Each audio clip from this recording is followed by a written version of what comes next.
অন্য একটা রাজনৈতিক দল আবার হুঙ্কার দিচ্ছে 30 মিনিটের মধ্যে নাকি আমাদেরকে রাস্তা থেকে ক্লিয়ার করে ফেলবে। আর কেন মৃত্যুর ভয় দেখান? এই রাজতন্ত্র, এই নারীত্র, এই সার্টিস্টরা যারা 7 মিনিটের ভয় দেখাতো তাদেরকে সীমান্ত পারে পাঠিয়েছে। যারা 7 মিনিট বলেছিল তারা সীমান্ত পালানোর সুযোগ পেয়েছিল। আপনারা পালানোর সুযোগটাও পাবেন না।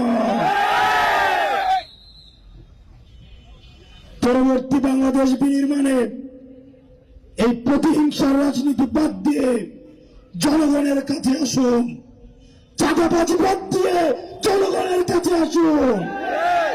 বালিমহল দখল বাদ দেন, চাঁদাবাজি বাদ দেন, টেন্ডারবাজি বাদ দেন, হুমকি বাদ দেন, জনতার কাতারে নেমে আসুন, জনতার সমর্থন দিবে।